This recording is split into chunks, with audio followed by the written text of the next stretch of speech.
Yo, what's going on, everybody, man? It's your boy King DV, and I'm with my co-host, Smitty. What's going on, bro? Man, it's love, man. Hey, y'all know the name of the month game. Last minute of the stuff.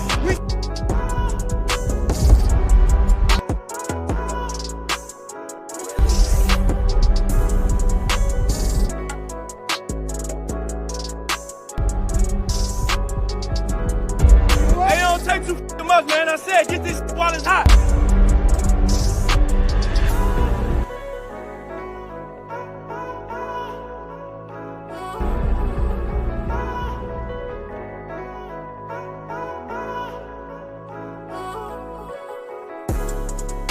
Until next time, man, y'all know what it is.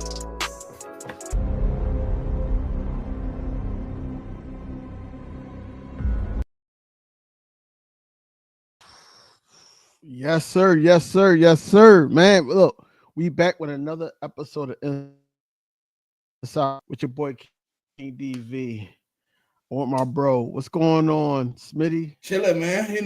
Enjoying the off season, man. Everybody in panic mode, but I just see it from a different lens.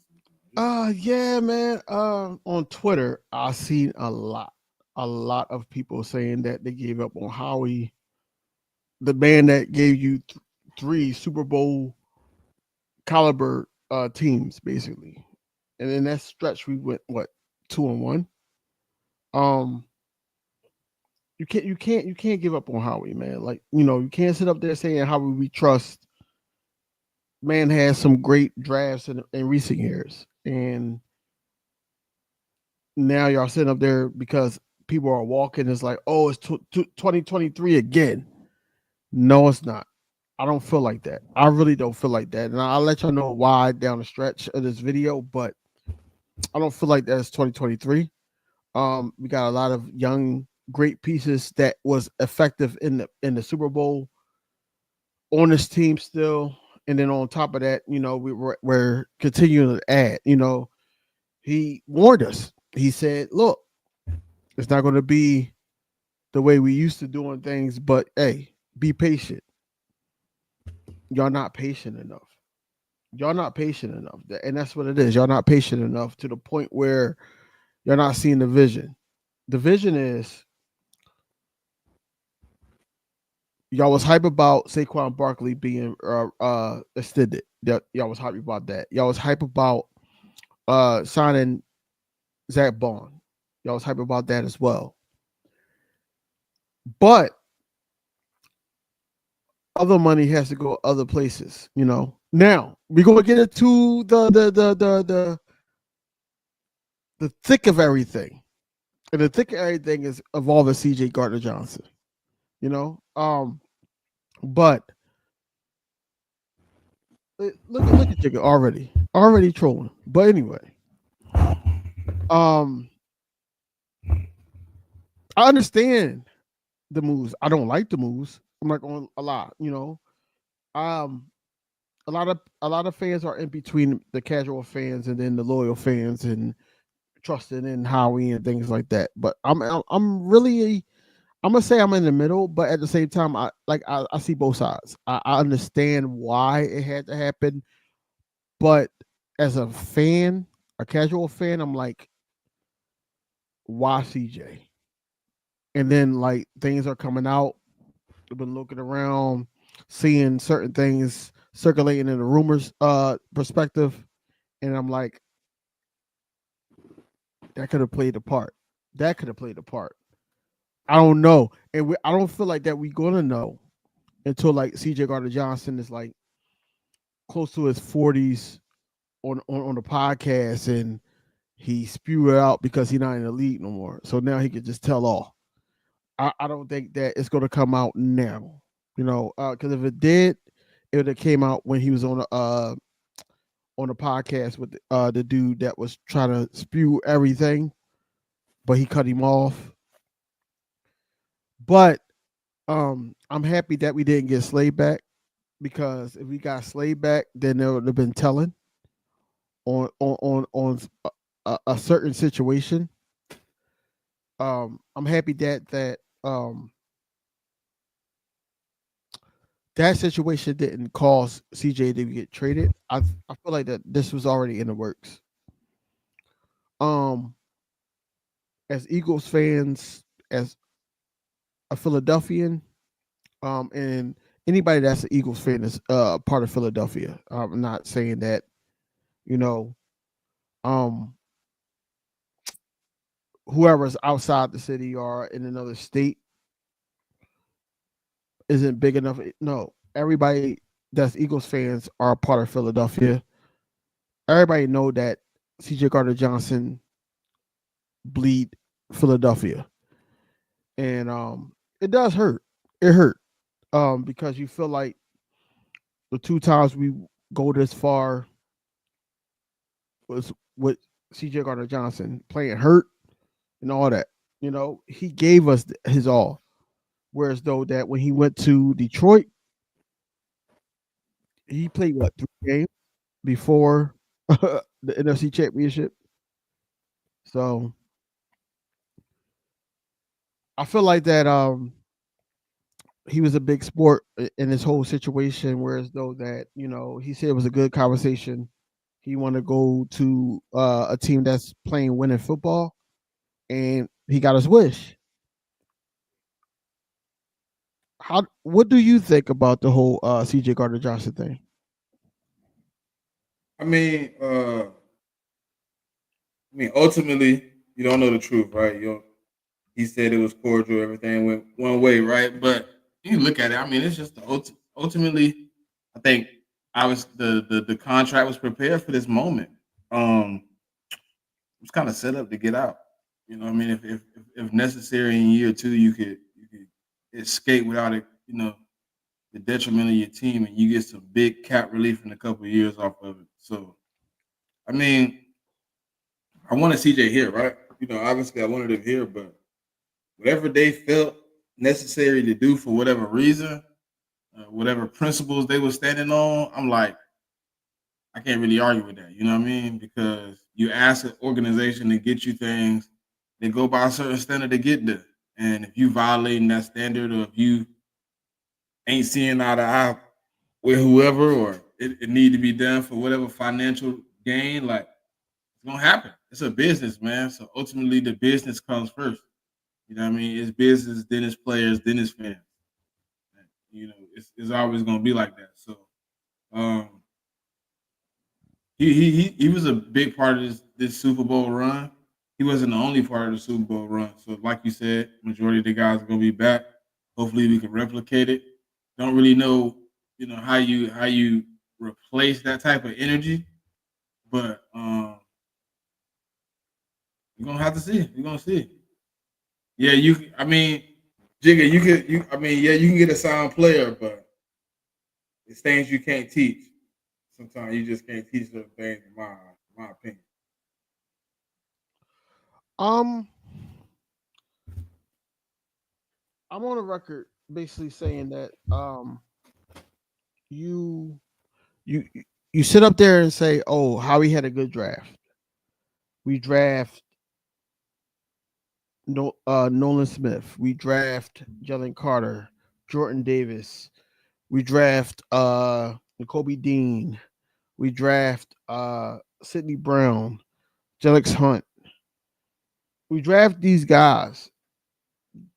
Do we really believe that they was going to be in the background for long?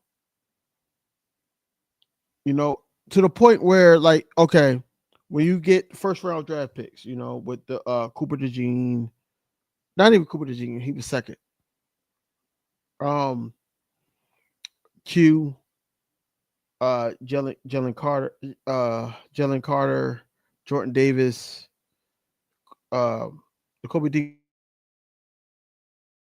was paying these guys, and yeah, you win a Super Bowl, and some of these players are fan favorites, but at the same time, it's like, yo, we got a plan for the future.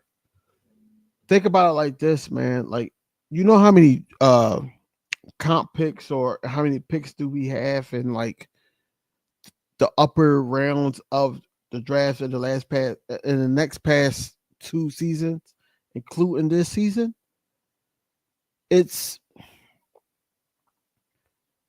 had to be done.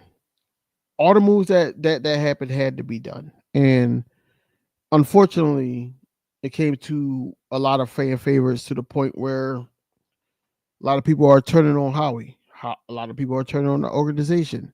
A lot of people are turning on the fact that because they feel like that it's the unknown of or uncertainty of like a Sidney Brown, a Julius Hunt playing majority of snaps, and Nolan Smith playing majority of snaps. Even though we could still make moves in the draft, we could make moves on the second wave of free agency before the season starts. A lot of people are thinking like it's over and we're not running it back. They don't believe in Howie anymore to the point where I don't understand. That's where I'm mad at with Eagles fans. I don't understand how you could turn on a guy that took you to 3 Super Bowls in his tenure. I don't understand how you could turn on a guy that made things happen for players to keep them here, and then the players that was flaky only because Slay, CJ Gardner-Johnson, of course Milton Williams and Josh Sweat. Those guys they weren't going to be able to pay because they extended Saquon. They got Zach Bond the contract because he's a green dot. Number one, he's important to the defense, and the defense don't move without. Well, Vic Fangio's defense don't move without that green dot. Nakobe Dean is going to be out. He's on a contract year. Like I said, how it moves, especially if we make it to the playoffs, Nakobe Dean comes back, plays the same type of ball that he's been playing. You're going to have to sign guys. You're going to have to make decisions. You're going to have to. Now, I guaranteed you if we fall short, because the Chiefs just did it again, whereas though that Patrick Mahomes did restructure. I didn't see them restructuring Jalen Hurts this season, but next season I feel like they will. I feel like they will. We don't need to. It don't make, like, when you look at the cap, it just don't make. We're not gonna do anything to Jalen Hurts till 2027. 2027, you think? Look at it. No, I did look at it. The way it's broke down, you don't need see like where Pat is in his cap escalation. Jalen don't make it to that point of 2027. And to be honest with you, if I was Howie, 2027, I would just extend. I wouldn't even restructure. I would just extend. And then you can restructure in the extension, but I would just extend. Give him. No, that's what I'm saying. I would rather do that with the second thing you said. I'd rather do that. Just extend. Because the cap hits the way they broke down, 2027, 28 is when it starts like turning that corner of being like a nuisance. But I think you can get in front of that and start kind of chopping it down early. You know what I mean? All I'm saying is, like, you know, a lot of people coming at how we don't understand the whole trade with CJ Gardner-Johnson. I'm going to tell it like it is, right? A lot of people say, oh, you know, they follow LB when he said that he had a conversation with CJ while he was in Jamaica. I'm listening to everybody else, Seth Joyner, people like that. That's we all hate ESP. We all hate him, but he's close to the organization, and we regardless of we like him or not, we gotta take his word with a grain of salt, because he's close to the organization and he's in the facilities and he could get some answers. He could. It's deeper than the financial part of things with the salary cap. It is. I feel like that CJ Gardner Johnson is misunderstood, but not as well. He's more misunderstood than some guy like AJ Brown. AJ Brown is misunderstood, but Hey, did the you see this organization. Micah post? You said what? Did you see this Micah post? No. He put this. It's my time. Then he put the like a lion head. Micah. Parsons. So if you saying, so listen. If you putting that right, you're saying, and you putting the lion. That means you're highest paid, right? Because you're the king of the jungle. I hope so.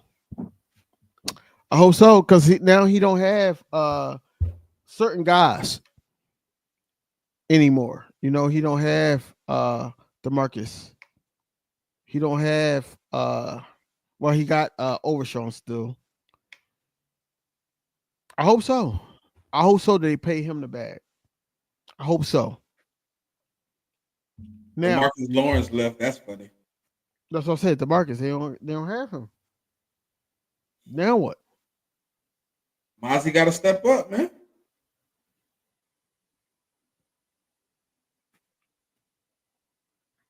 But all in all, man, I don't look. We still the team to beat, in my opinion.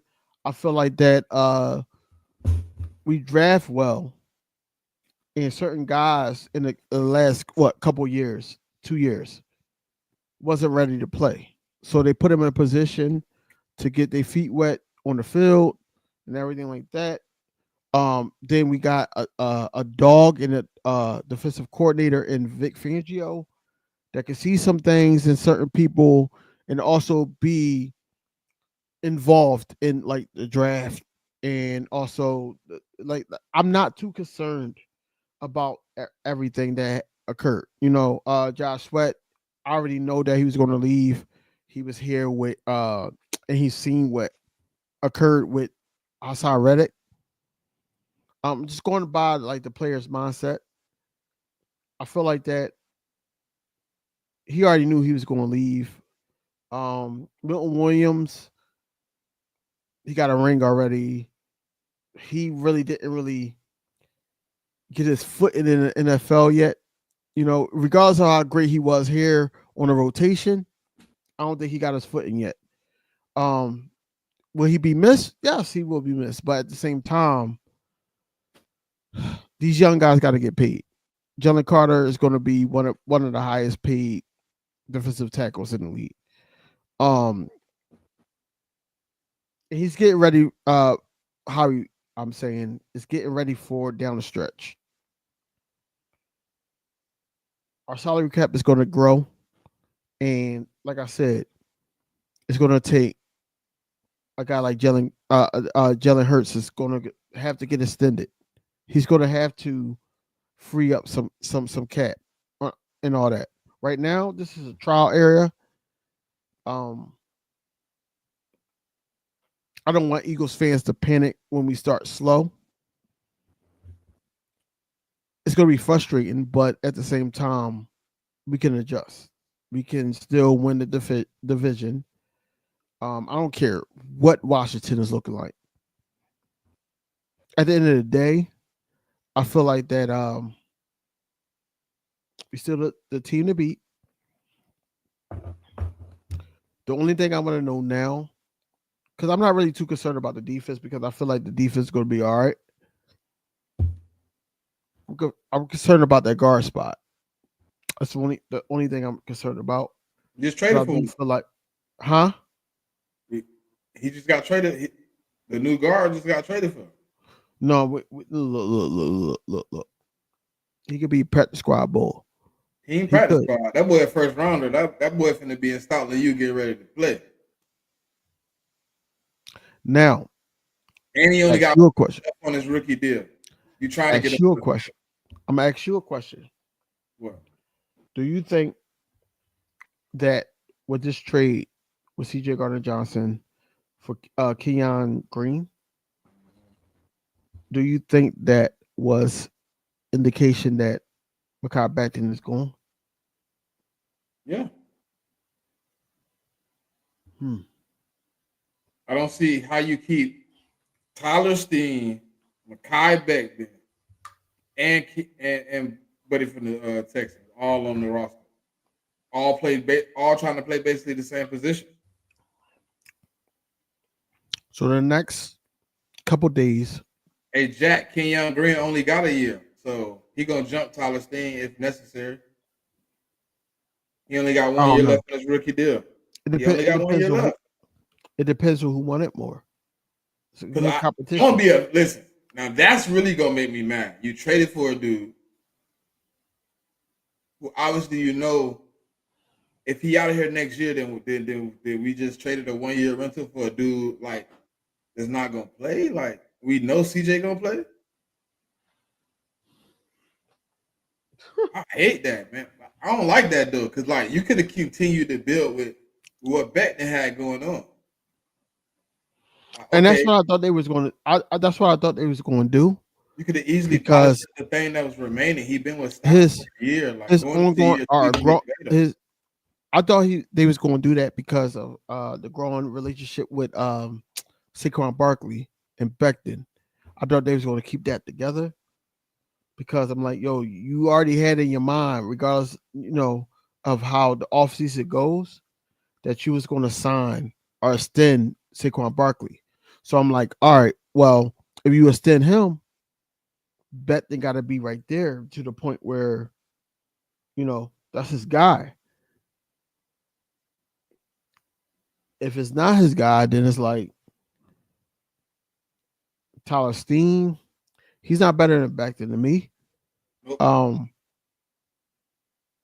But they're gonna have to build that rapport between him and Saquon.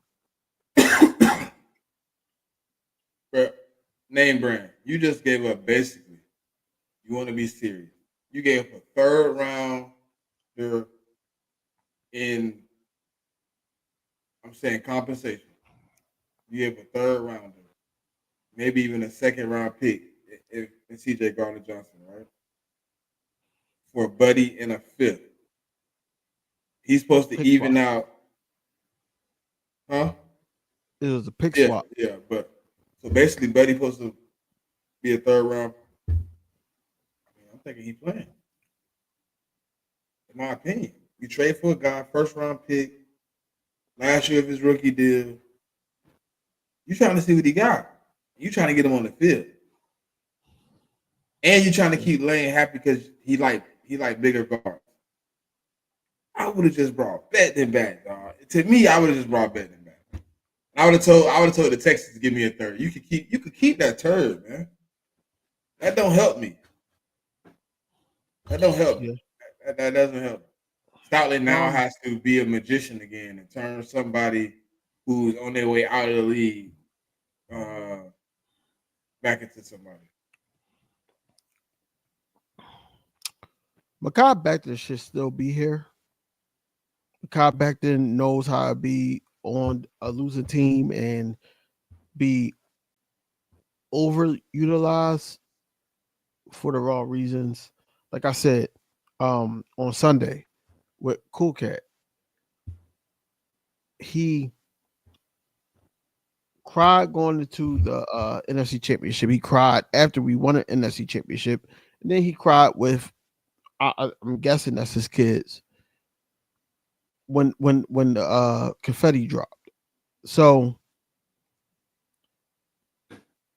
I'm feeling like, hey Jack, you can make it make sense to me. If DV can make it make sense to me. I want him to listen. I don't see how he come back. I don't see how he come back. I'm thinking like why? Do you think he's coming back though? Do I think so? Yeah. I'm 50 on it because I'm less than 50-50, but I'm 50 on it only because it's still a shot because he didn't get picked up yet.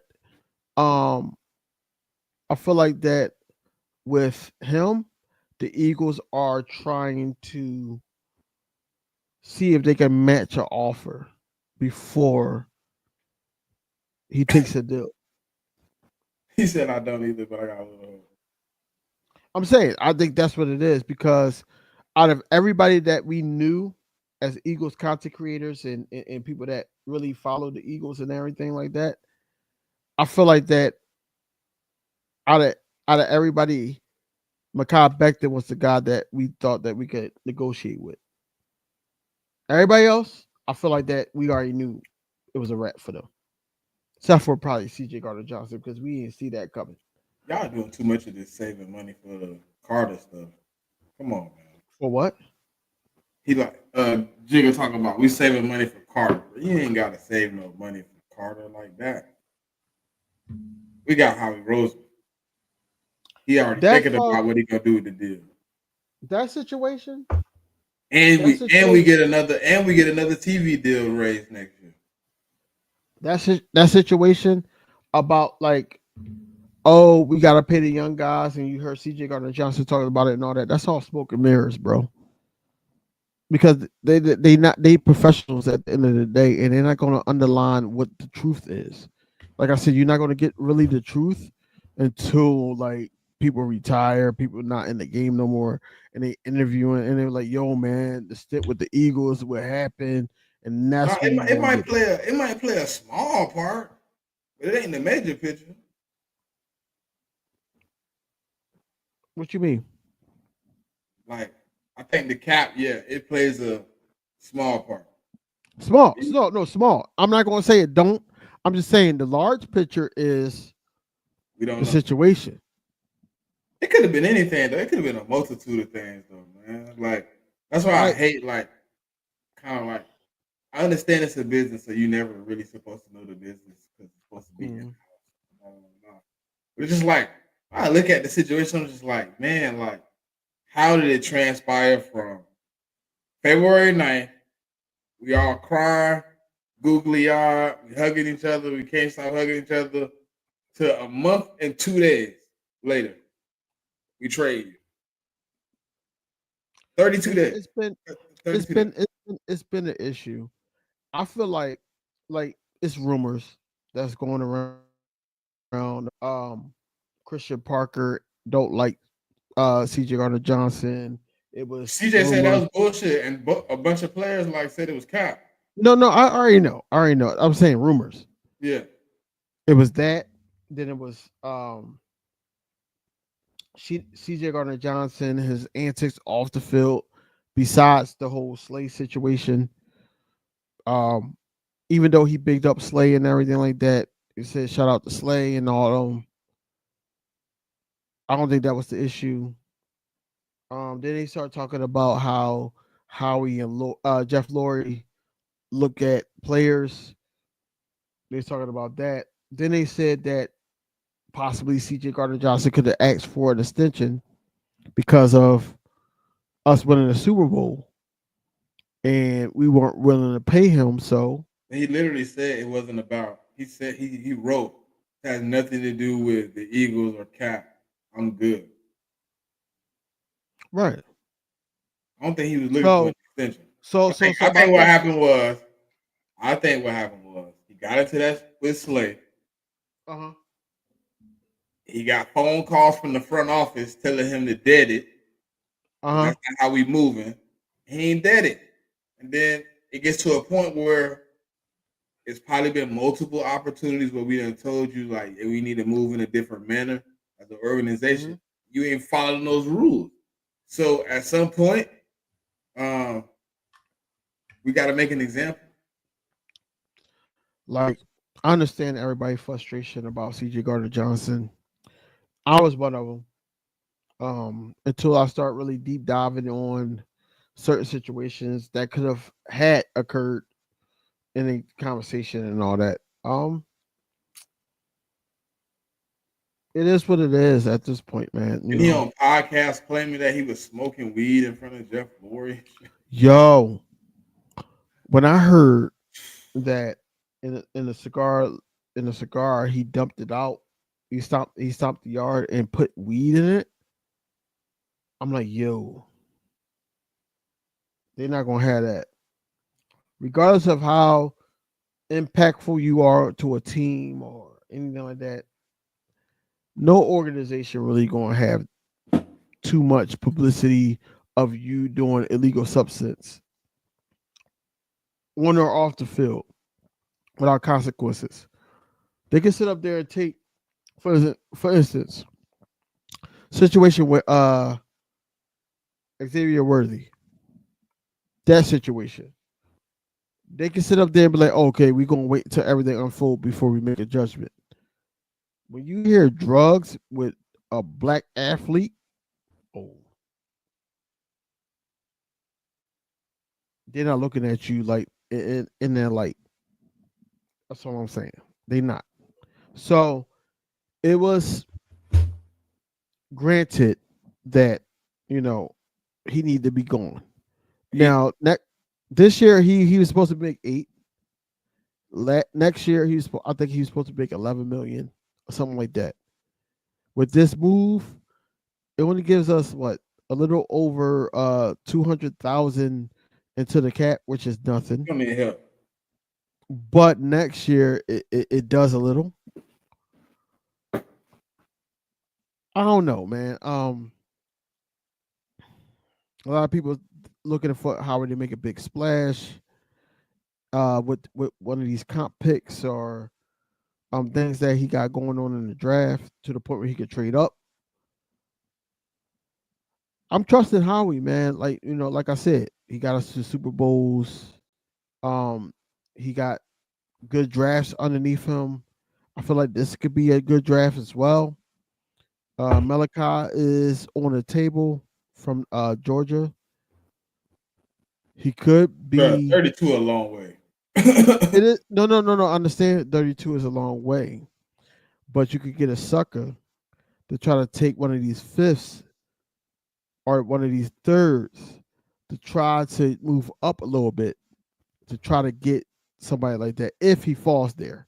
I'm not saying he will. I'm just saying if he does, because we didn't even think that Quinyon Mitchell would fall where he fell. And No, look what they got. but we had Quinyon Mitchell closer to what we drafted at than where we got Malachi Starks. We were saying, all right, Quinyon probably somewhere between 11 to 15. And we was at 22. So we like, okay, we might can somehow maneuver our way up and get him at like 15 or 16. We saying Malachi Starks is somewhere in the 10 to 12 range now. We at 32. We need him to fall 20 spots when we needed Quinyon to fall maybe 5 or 6 spots. I think we could catch a sleeper. I think we could catch somebody that I think we might end up with Xavier Watts from Notre Dame. If we go in first round. Now, that's only if we go in first round safety. Right. Now, I forget the 32 and the safety that you have on the board. I want to doesn't have a first round grade. First thing first. Y'all don't let nobody on these panels get into nothing, man. Y'all already on it about the Justice Simmons thing, man. I was going to talk about that a little bit later.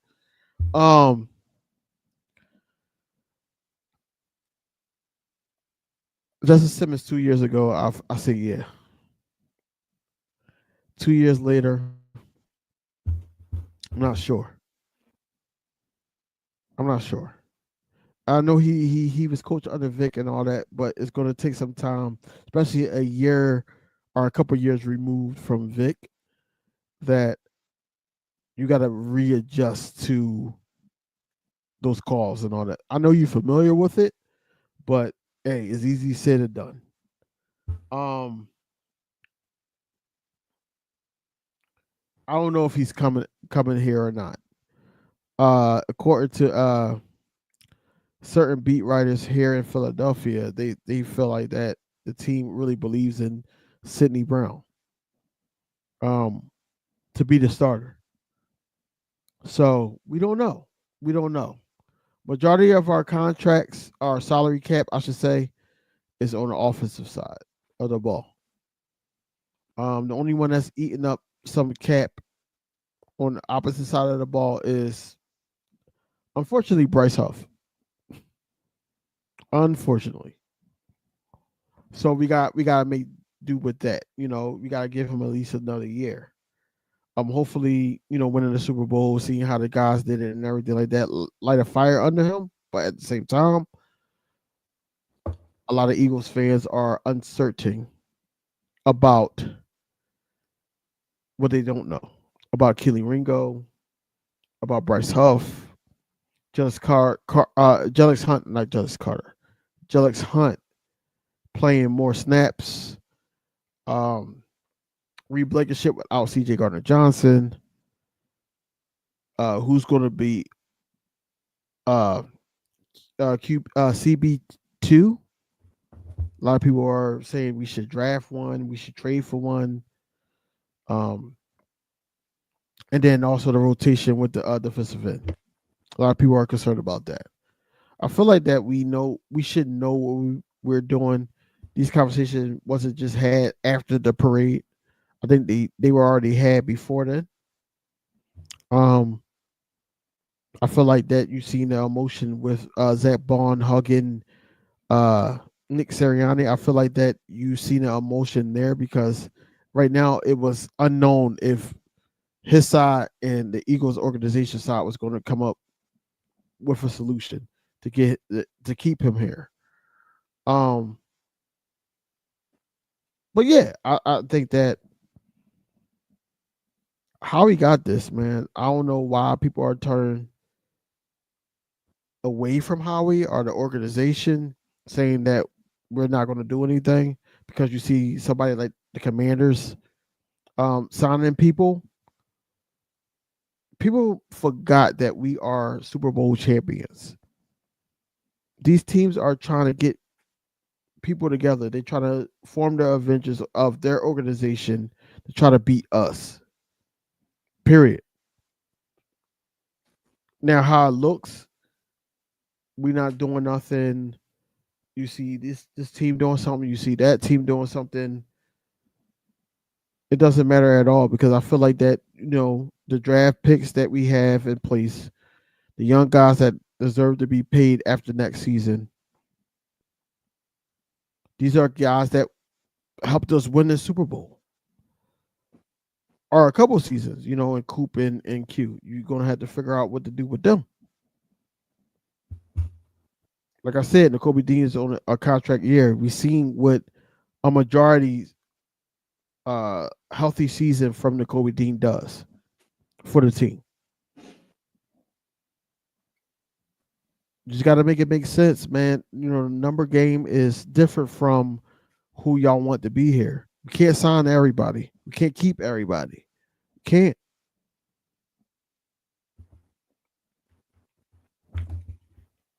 I do not think we will be bringing back Justin. I do not think Justin Simmons will be coming here. But if he do, I'll be shocked. Was he like 31? I ain't even checked the age. I don't even care. Like, dude, didn't want to come here last year. He was kind of like sneak dissing us. He can go to the Commander. Well, they signed the safety, so he can do whatever he need to. But I got faith in other guys moving up or bringing in somebody. I just, I understand he know the scheme, but he don't know the personnel we have here. So yes, knowing the scheme is a plus. He has no continuity with anybody on his roster. I kind of think I know his mindset. When we wanted him as a fan base to what was looked at, I felt like that he chose to go to Atlanta on himself. He chose to go to Atlanta. He's bet on himself too much. He wanted money. Now you're gonna want to say you want to win. No, because it humbles you. You see, first of all, go be a loser again. We good. No, listen. Humble last year when we was calling your phone, telling you we needed safety help. Hear me out. Think about it like this. We waited weeks for dude, bro. Not a half an hour into the tampering period. Hassad Reddick signs with the Buccaneers for $14 million for 1 year. He wanted way more than that, but the Jets, the situation, it humbled them. I feel like that the same thing happened with Justin Simmons, whereas though that he felt like that he was here, and the organizations was like, no, no, no, no. So he had to take a payment from the Falcons. So now he's ready to be that big brother, whatever, for the Eagles because Christian Parker and Vic Fangio is here. Keep it pushing. That's what I feel like. I'm not saying that they was both here last year. And they both was beating down your phone, calling you. Hey, we need safety help. We need safety help. Come on, Justin. You had us on the stream for weeks, doing us like this, and then you said, "Oh, I'm gonna go play with old boy. I'm gonna go play down here with Jesse Bates." Mm-hmm. And y'all got whooped on. Mm-hmm. Didn't make the playoffs. Now you like, oh well, I might take this discount for the Eagles for a chance to win a championship. Yeah, it's the only reason you want to be here. You don't want to be here because you think you benefit the team. You think the team benefits you. I'm cool, man. I'm not finna let. Nah, bro. The reason we won is dogs. They came here with the will to win. I don't need somebody coming here that's trying to like keep it going because you think you got a little bit left in the tank. You think you got a little bit. Until you really get out there with them dogs and realize I might not have as much as I thought I had. I'd rather keep pushing. He up in age. I mean, he's looking for probably a little bit on the plus side of what we don't want to pay. I can see why they would bring him in, but I'm kind of good, man. I'd rather just move forward with some younger guys and keep building this thing the way we've been building it because it's looking good. And to be honest, Aldridge, I don't know. I think he could, but he got to be bought in, man. He got to be willing to be in the system because over there you get your stats in the system because you bought into the system, man. You know what I mean? Right. He's gonna bring a lot of blitzes on your end. He's gonna take a lot of them sacks away from you. You got to be able to help in the run game. Like it's gonna be a whole different ball game over there with Bowles. He believes in a different way of defense. Right. I can see him if he bought in, he can be successful. He's the type of guy they like, but I don't know, man. You know, when he was at the Jets, I think he was so focused on money he didn't even realize where he was putting himself at as far as like potential and stuff like that. Because you know, Howie wasn't being disrespectful when he offered him what he offered him. He was actually trying to show him some love in a market that he probably wouldn't have got no love in. Do you think that Reddick was a product of the defensive line of the Eagles? Do you think that Reddick was the reason why certain guys was getting sacks as well in that 70 sack season? Okay. So my question to you is,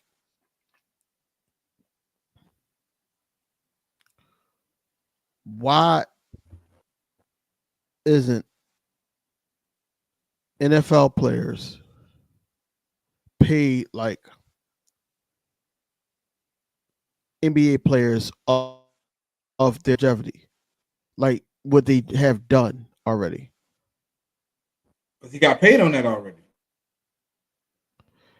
The Eagles basically paid him for the production he put in over that accredited time before we picked him up. Okay. We were willing to pay you off the production that you gave the Eagles, which was 22 and a half. Right? Now, teams are now paying you off of what you did last year. And it's not the production you put on the field only. It's the antics you did. It's the holdout. It's the the rumors that went around that you weren't a man of your word, things of that nature played a part of you only being able to get 14 on a 1-year deal. It played out that way. You know what I mean? So when you look at it like that, it's like if you would have took the 22 and a half, you was paid. Uh-huh. And you were. And you would have been in a nice spot right now.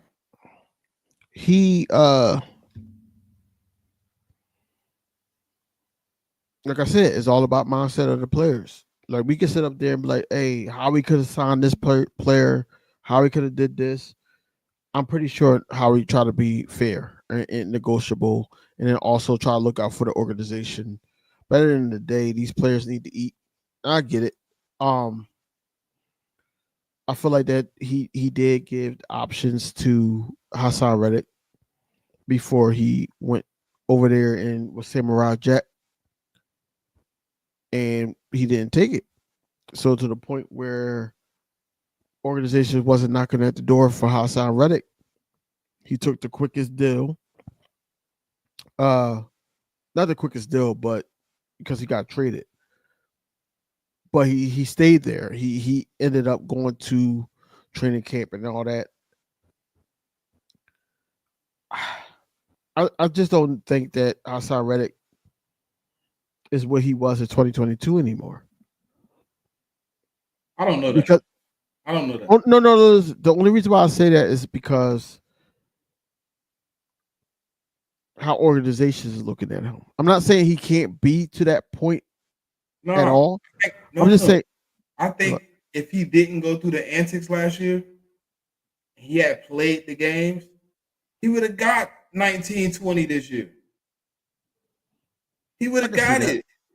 But the antics, you playing only 7 games, like that plays a big part in what the next organization want to give you as far as money wise. What happens when you get to that point with us? We want to extend you for the low. Now you want to go way up here again. Do we win the Super Bowl with Hassan Reddick? Maybe. I can't say we wouldn't. Because guess what? Vic, one of those guys, you wasn't bought in, you'd have been in the same position with her. Okay, that's a good question. Would you have thought that Hassan Reddick would have been brought into Vic Fangio's scheme? Yeah. I don't think so. I do. Because at times, I think the problem would have been more towards like that time of the season when he's trying to like ramp up Jalen Hunt, he's trying to ramp up Nolan. He had to take that cut in snaps. Those guys are starting to kind of come into their own. And and Fangio trying to get a rotation of everybody. Then that would have been the issue. I think that's when you'd have seen him buy out. He'd have been like, man, I was just playing 70% of the snaps. I'm putting all the work in. Like I got 11 sacks. Like why you ain't put me back on the field, coach? You know what I mean? Well, look, Nolan Smith coming along, he just got 3 sacks in the last 2 games. Like Jalen Hunt coming along, he got 2 sacks in 2 games, like back to back. We trying to get everybody some minutes. So maybe we don't need you at 70. Maybe we can use you at 52% of the snap. Like, no, I need 70. Like, nah, we're going to use you at 52. We're going to let these young guys get it. I think his problem would have been letting other people eat. Because he would have been fine, because guess what? He would have been eating.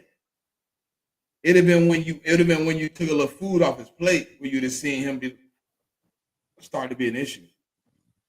I think it would have been an issue on top of the whole pass coverage thing. I think it would have been an issue there. Only because that was a big thing in 2023 where he was like, I go towards the quarterback, or he had like slick remarks towards how the defense was playing, and not trying to be that leader.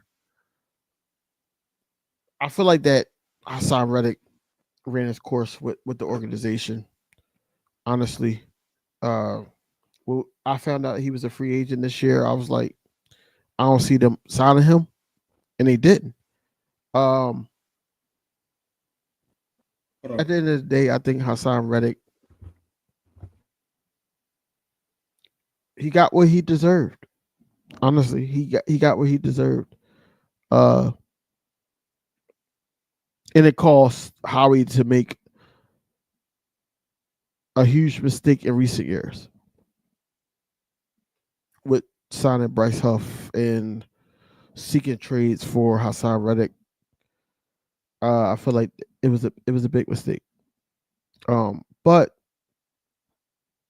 as we know, down the stretch, Eagles organization is not going to tolerate certain things in the organization, and that's it. That's just is what it is.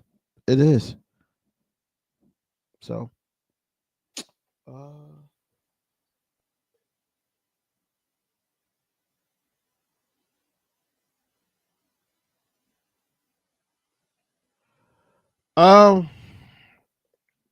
I'm gonna answer Jigga. Well, I'm gonna comment on Jigga's first. Um, yeah, Saquon is about the team. He wants to actually be the greatest running back ever for the Philadelphia Eagles. He didn't say, he moved on past his years with the Giants. So yeah, it's about personal accolades, but the accolades will help us win ball games, right? What D. Aldridge said with the Hassan Reddick, I don't feel like that he was a man of his word. I feel like that, at the time he's a Jersey kid. He went to Temple. I felt like that he wasn't a man of his word. Homegrown. The only thing I could say he said that was actually fact is that he attacked the quarterback. He goes after the quarterback. He told the Jets, "I'm gonna come and prove it, and then get paid." And then he sought out for half the damn season. Mm-hmm. And that's why he don't prove it. Right, but those prove it deals, you could be trade bait at the trade deadline. You could be. You could be like Hassan Reddick went from 16 and a half sacks in 2022 to possibly, if it's not working out in Tampa Bay, he could be Leval Joseph. Only because of ego. And that's what I'm saying. It comes down to the mindset of these players. It does. Bruh.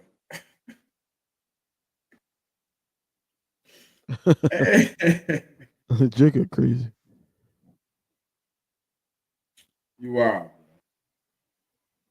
And my man Will, Mara, put the drink down, bro. He said the biggest mistake was thinking Peter Piper picked him back. Yo, you gotta put the drink down, bro. Hey, Will be bored, bro. He a troll, bro. I know he is. Who's here now? I want to ask you about that. And I think I know what angle you're going to take, but I'm gonna ask you anyway. Safety position. How do you feel about Sidney Brown possibly being the starter? I gotta see it. I think you gotta fight for that position. I don't want to see him fight with Tristan either. That's not the fight I want to see. I don't think he's earned that position. Like Sidney Brown, been a wildfire. Like he hasn't really been locked in as I thought he would have been coming off the injury. Mm-hmm. It's more seeming like he's looking for some type of revenge or some type of vengeance. So right. Like what happened to him is like, bro, you just gotta get out there and play football. Every play you ain't gotta be on fire. Like, sometimes you just need to like kick back, realize what's going on, and play in the scheme. Because guess what? This is a job. And when you're not doing your job, it can get you the hell up out of here. I like how he plays, but he's not like, I like the energy, right? Energy is exactly what we need. But the play style has to be more like focused. Like, he almost like you ever thought about like, I don't even know, like he like Sonic the Hedgehog with no governor. Like he just ain't got right. it's just like he's Tasmanian, Tasmanian devil. It's just like if he could be more focused, if he could slow the game down, I think he could be valuable in this defense. But he's gonna have to earn the trust of Vic. He's gonna have to earn that spot. And I do want to bring somebody in. I'm not saying first round, but I do want to bring somebody in that can compete for that spot. Give him some push because I know Tristan McCullum ain't the push. Right. Yeah, you thought I was gonna take the angle of he can fill in. That ever since that ACL, bro, dude been a different dude. You got the ACL, you got the concussion that he had. He just want to fight. It's almost like I feel like that he's talented enough, but when he's out there, he's overproven himself, and that's costing him. That's how I feel about Sidney Brown. On the opposite side of the ball, how do you feel about about a couple minutes before we went on, AJ Dillon is an Eagle. Like, how do you feel about that? Like a life-threatening injury? Yeah. I don't know. I mean, now. I like what he had before the injury. What's the running back? What's the running back name that we had that we thought was going to do something from the Seahawks? Well, he ain't that bad. He ain't that bad. No, I'm just saying.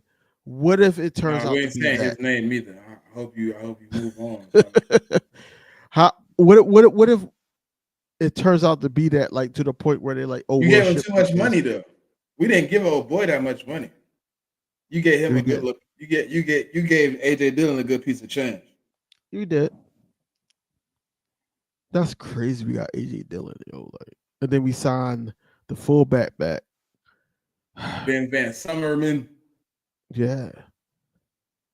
That must mean he's gonna be healthy by week 1. Yeah. And they're gonna include him into the offensive scheme of things.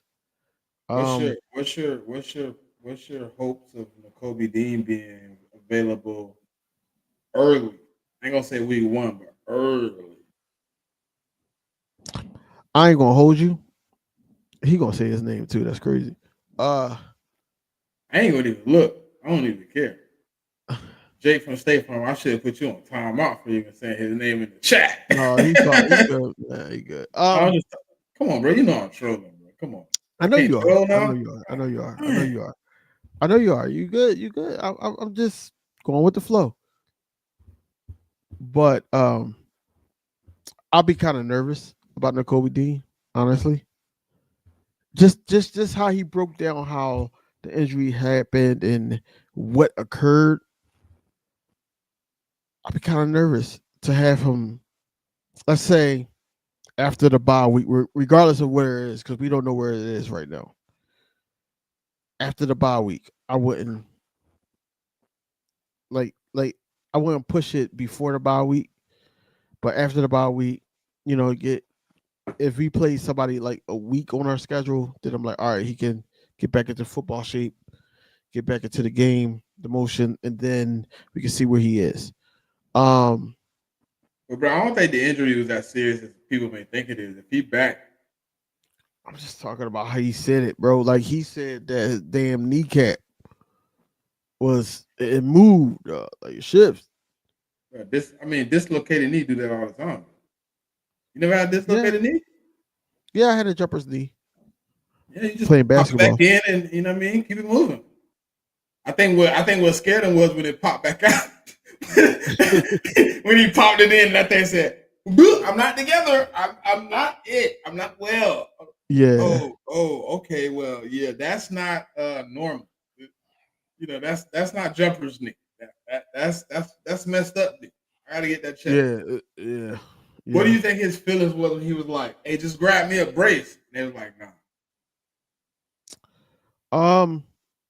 I don't think that he felt like at the time, because with you playing football, we both played football.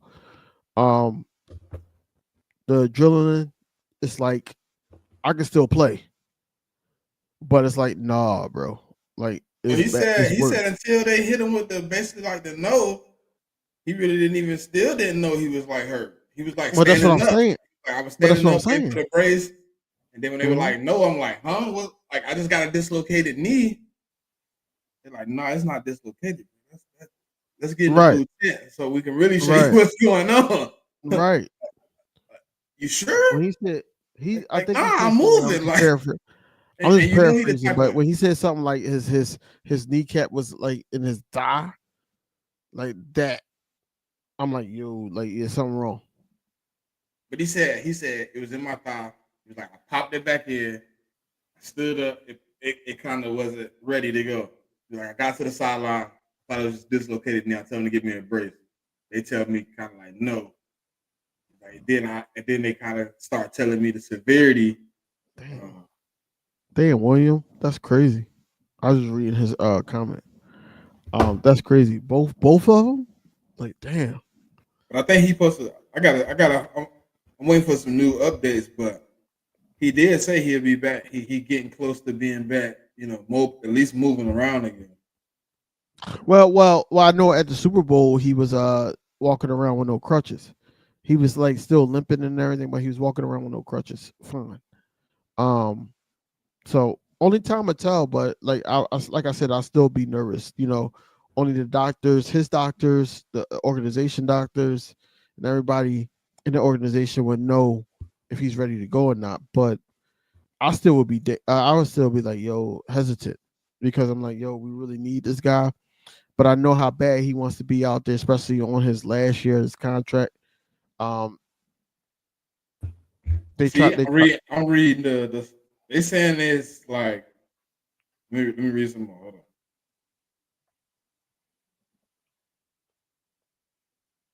yeah, yeah. I feel like that's what happened to me.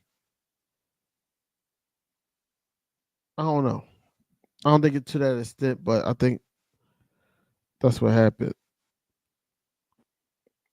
Like I didn't think I was gonna be like what 16, 17 years old and having to wear a thing that make my kneecap not move.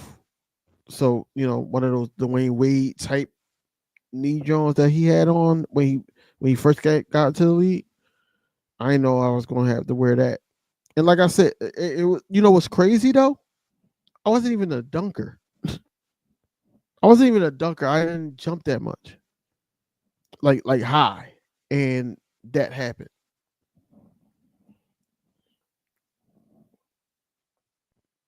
Ooh, I think. Hey, listen. I think whatever our doctors told the staff is why we let Oren Burst leave. They said in this thing that they believe it's possible for him to be ready July 20th. But if you wanted to let him sit, he'll be ready week 1. Mm. Bro, the Kobe Dean on the field week 1? Listen, I ain't gonna even say July 20th. I'm gonna let that slide.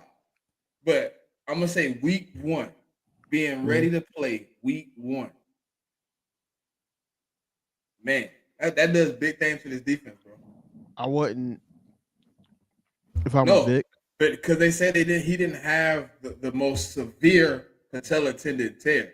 He had grade like the grade below, which is only 6 to 8 month recovery. So they're saying if you If wanted I, to push 6 months, he'll be ready July 20th. If you wanted to push the full stint of the whole getting it together, week 1. if I'm Vic, I ease him back into. What if he cleared July 20th? You don't I'm play in week easing him. 1? I'm not saying I'm not playing him. I'm saying that I would ease him back into the game. So hold on. So 2 months. He cleared 2 months before the season started. I mean, I understand the July to week 1. But week 1, for me, we full go. You've been clear for 2 months. Here's the thing, right? You've been building your strength, working out. I got you lifting weights. I got you squatting. I got you getting everything, muscles built up. 2 months. Yeah. 2 months, week 1, you out there. I might not make you do OTAs. I might not make you do training camp preseason.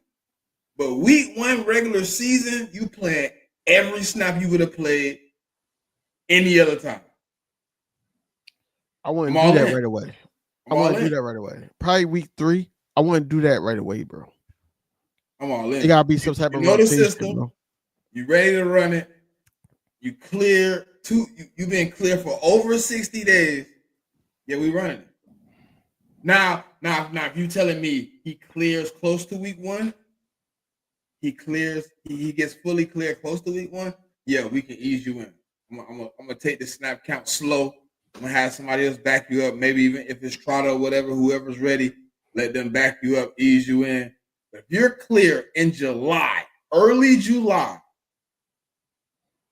so me and the staff, the strength and conditioning coach, Fangio, Bobby King, all of us are working with you for over 60 days before the season starts, making sure everything is rolling. Yeah, you full go. You full go week 1. You full go. But that's only if you cleared in July. If you fully go, fully ready, clear for contact, everything in July, you know what I mean? I'll slow roll you into, if we're gonna run OTAs or whatever, I'll slow roll you into that, you know what I mean, keeping it low, but right, Jack. That'll be it. He'll get that last preseason game, the first 6 snaps. All right, Nakobe, come sit down. We'll see you week 1. Good brother. I do think that Nakobe Dean being back would improve the middle of the field drastically. I'm just hesitant to the point where and I know they're gonna, if he says he's good to go, if the doctor says he's good to go, he's good to go because it's contract year. No, but I'm thinking about the staff just seeing him for 2 months, like working with him, making sure. That's what I was saying. Like, if you don't think if Bobby King, Fangio, and the training and conditioning staff got him for 2 months, they'll have him in condition to be 100% ready to go week 1. I believe so. But you gotta see what you got in him, man. Like, you can't. I don't know, man. I'm just hesitant on the Kobe Dean because I seen what a good year, majority of healthy year does for the Kobe Dean. Oh man, Hamid, chill out. Man, it's day 1. 4 hours and 40 minutes in. Come on, man. Don't do us like this. Chip Kelly us is nasty work. That's nasty work. Y'all really think this is like worse than 2023? Going into 2023 season? Is this worse? It's almost about the same. I don't think so. It's about the same. I don't think so. Why? The only difference is we won a Super Bowl. That's the only difference. We actually got a prize to lose the players. Cool. Here's why I don't think it's different. And we didn't lose our DC. Outside of, but we ain't talking about DC though. I'm talking about players. No. We're not talking about that. The bulk of the reasoning why we won, like we said, and we spewed 0 blitz in the whole Super Bowl. Let's just talk the Super Bowl. Cooper DeJean, who was a rookie, Q, who was a rookie, impacted that game on plays where it wasn't shown on camera and live on live TV. Of course, Jalen Carter was getting double teamed. Of course, Jordan Davis got a sack and was stopping the run, making sure those running backs didn't get off like they normally do. Middle of the field was locked down by Zach Bond. Oren Burks too, but Oren Burks is not here anymore. I feel like that Oren Burks could be replaced. I feel like that. Oh, God. Let I'm the just saying, old man rest. I'm talking to Hamid. If we would have kept Slade. no, man, no. The only person I want I'm to keep is only one person that's off this team that I didn't want off this team. That's it. right, Only one. right. His name is Chauncey. Outside of that, Yep. everybody else I was ready to let go. I feel like Chauncey Gardner Johnson just bleed the city and knew what we were looking for, and he played for the city. Now I'm thinking about interviews that I put into my videos and everything like that, like the AJ Brown on $1 million Slade worth ducked that game. smoke though. Slade ducked that smoke. He went and played for a team that don't play us next year though. He knew what Of it course, of course. was. But I'm thinking about AJ Brown talking about, hey, you gotta let Chauncey be Chauncey. And yeah, it's cool with us as Come on, man. What? Damn it.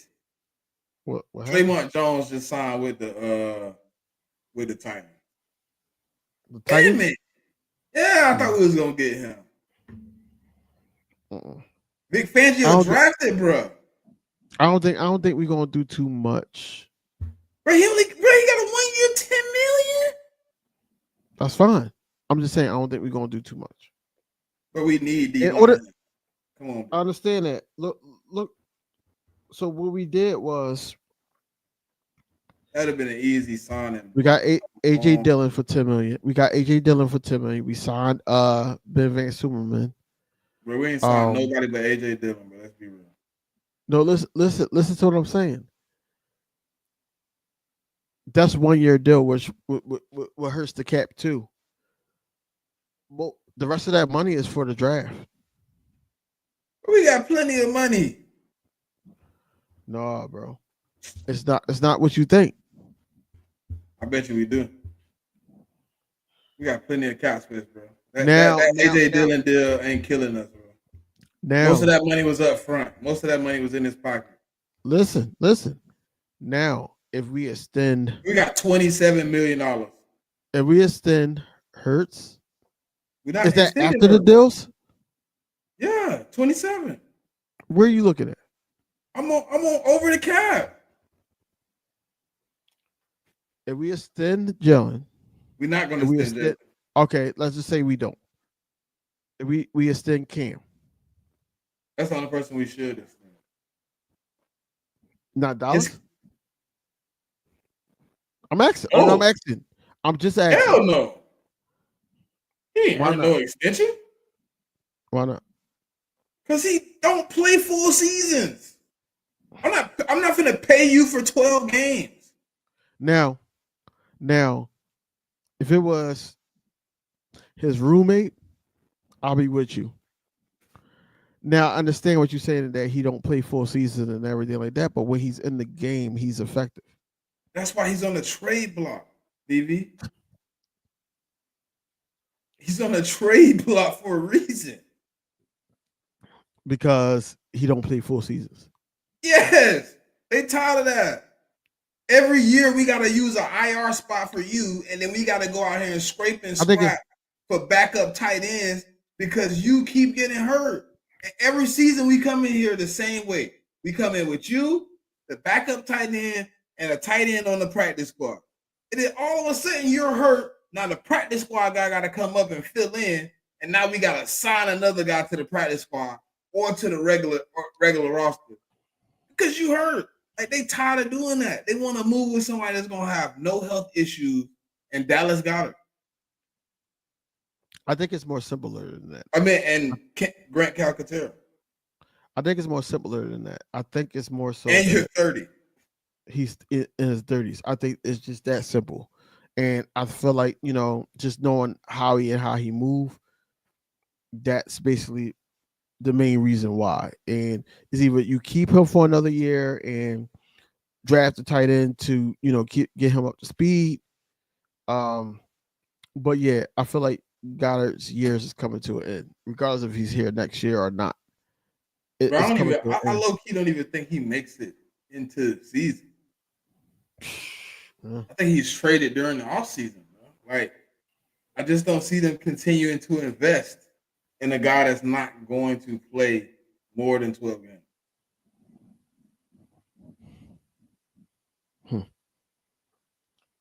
And I've been looking at it, and you see the reports. I think a fourth rounder this year gone. They don't care about that. I mean, you think that's an argument when you're in there negotiating millions of dollars that it wasn't your fault?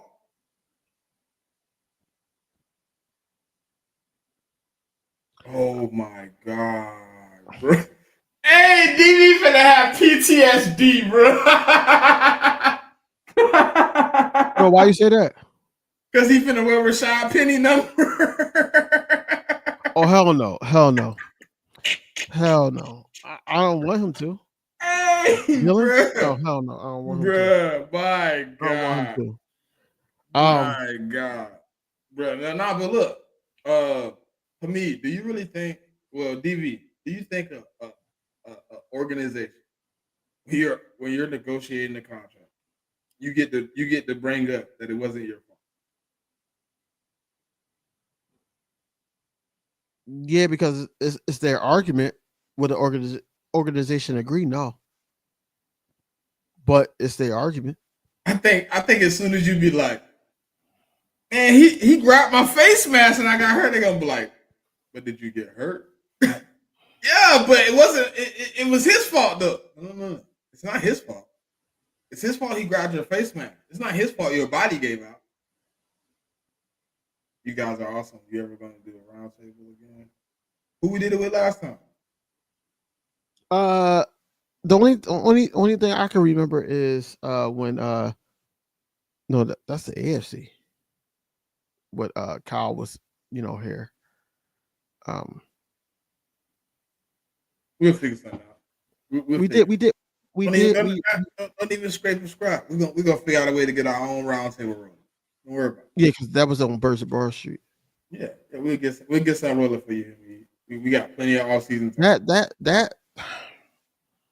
That's not going to end well. That's not going to end well. Only because the Commanders fans on their high horse. What you mean, Jigger? I fight for plenty of players. I'm fighting for Mekhi Becton right now. Well, fight for DV. Was I not fighting for Mekhi Becton? Was I not fighting for Mekhi Becton? We both were. Come on, bro. I'm not, man. Come on. No, we still is because technically he not signed yet. He not with nobody else yet. Got a dog that stay hurt. I got a dog that stay with a third leg. Like, come on, bro. And they supposed to have 4. He stayed with 1 hurt. Yo, I feel like since we've been doing this together and all that, I feel like that it's the same thing over and over again. First, it was Avonte Maddox. Then after the season, was I right or wrong? No, listen. After the season with JB, you said the same thing about him. They brought both of them guys back. Then now you're talking about. Hold on. But look, they brought both of them back. But was I right or wrong about why they shouldn't bring them both back? No, Bradbury was first. I was like, we should move on from Bradbury, bring CJ GJ back. He comes back, 2023, complete disaster. 2023 all season, I say, look, we need to move on from Avonte Maddox. 4 weeks into the season, the whole Eagles nation wanted to be with Smitty about getting rid of Maddox after they see what was going on and he asked to play Fortnite. But every player I've said I'm done with, the next season, they show us why I was right. I feel like knowing what I know now,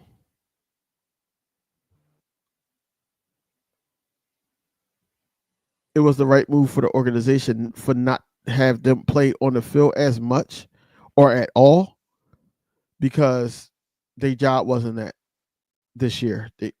James Bradbury's job was behind the scenes. That wasn't the groundskeeper. initial. That wasn't initial. It wasn't until he tore his I Achilles. understand. But Avonte Maddox's he key position wasn't to be on the bench. James Bradbury was that dark janitor that was in the dark in the lunchroom Nah, he tore in the his corner. Achilles. We ain't gonna even. He tore No, I'm his saying Achilles. that came out is like, yo, I'm gonna teach you what I know, or I'm gonna let you learn something. He tore his Achilles, so I don't know what his role would have been if he was healthy. I don't know if he had been on the roster if he was healthy. Oh no, yes he would have. Huh? From things that I've heard, I feel like that, and I ain't hear it from, like, I'm not going to say I heard it from C.J. Gardner-Johnson himself or anybody like that. I feel like that he would have been on the roster as a safety, probably as a backup, but as a safety. Possible, but I don't know what his role would have been healthy. So that's why I'm like, I don't know if the organization actually made a great move and benched him. But they did it. He got hurt. And then to me, like, Avonte Maddox, you benched him. Should have been on the roster from the jump. But you benched him. Now, people are going champion with no snaps. When it first happened, when C.J. Gardner-Johnson first got traded, everybody was in an uproar. Rightfully so, because he brought the culture. He was a hell of a player. He was one of the only guys without a C on his jersey that said, "Look, I've been playing like dog shit. I need to step it up," and he stepped it up. He did step it up this year. After week 5. Now,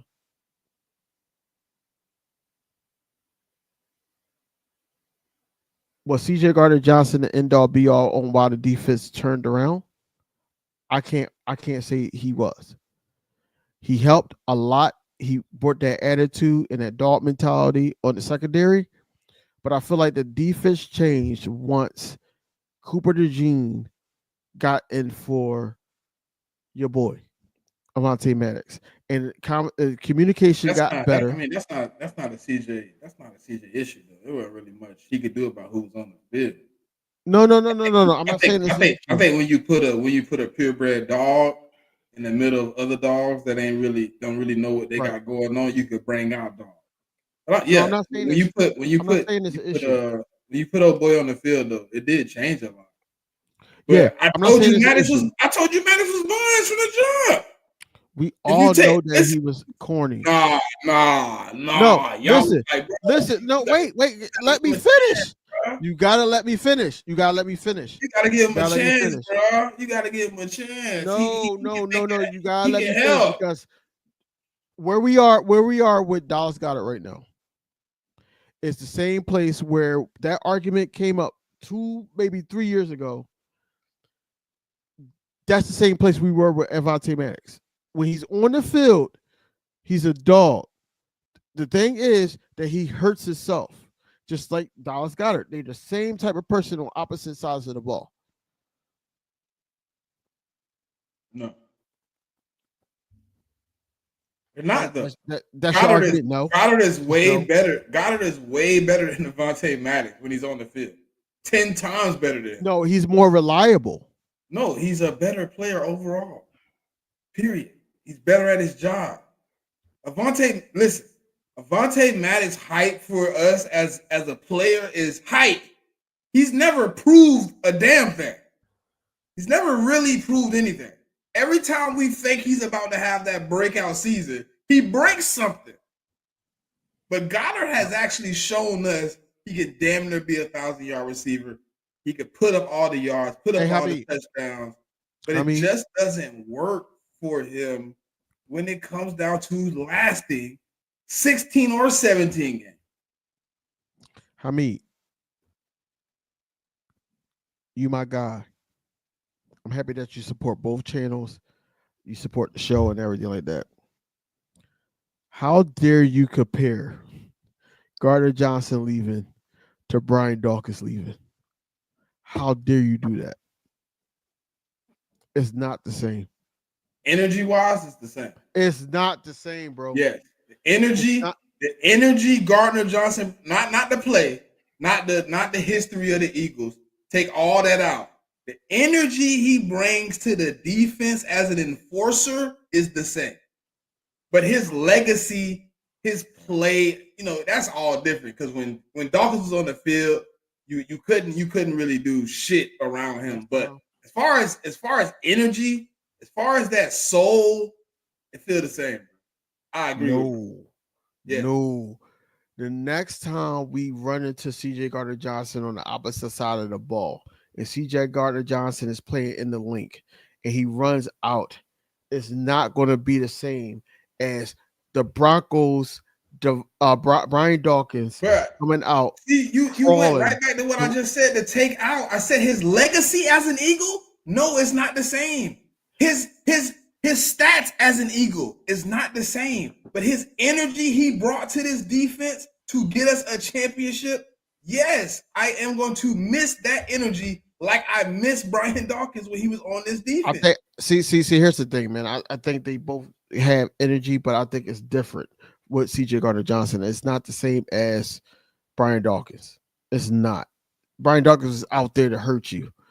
CJ Gardner Johnson was there to hurt you. No, he wasn't. He said it multiple times in his live stream that he likes hurting people. He likes hitting people. He's there to humiliate you. Like, look what he did when a situation with Travis Kelce, and he sat up there and had his hand behind his. Like, that's what he does.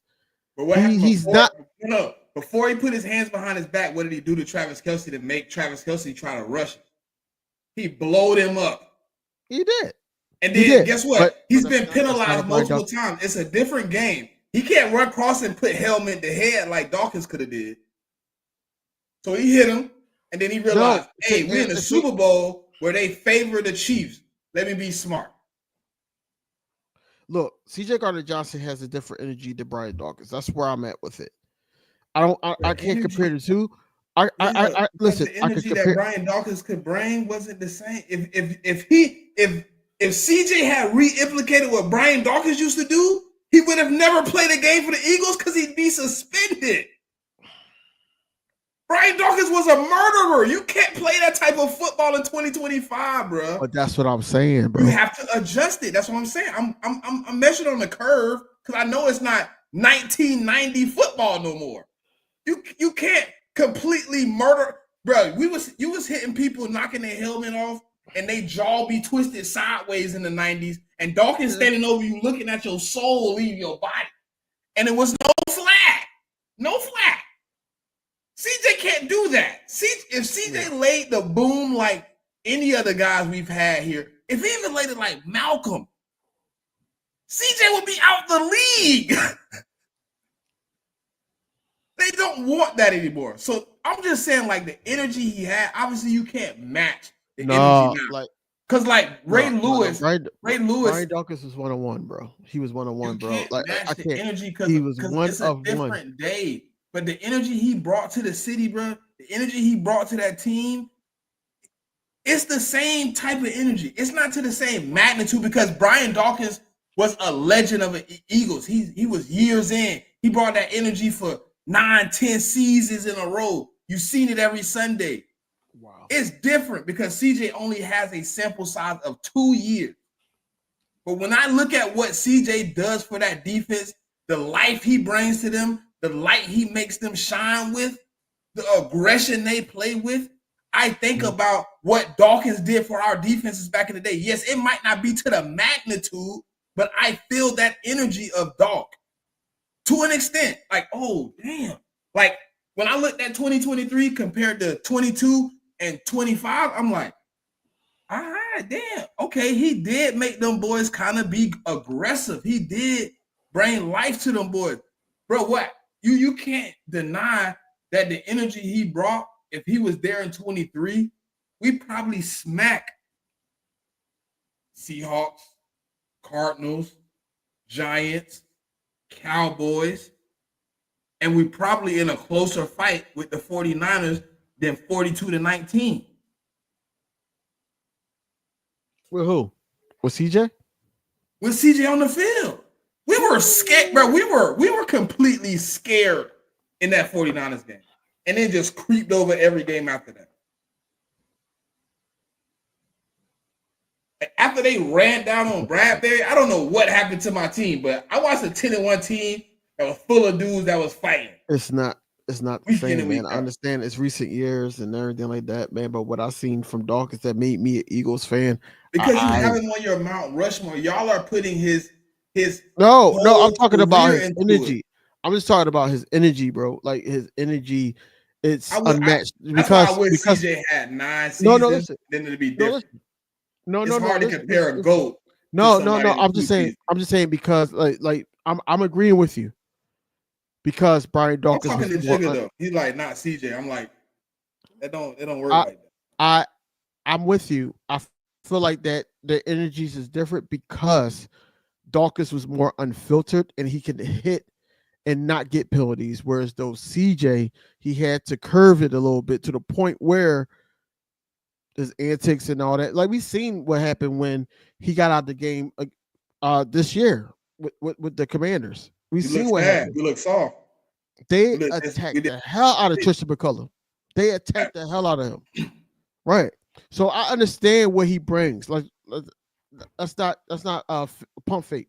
He was that second unit's dog, basically. He was. And he made everybody else play like that.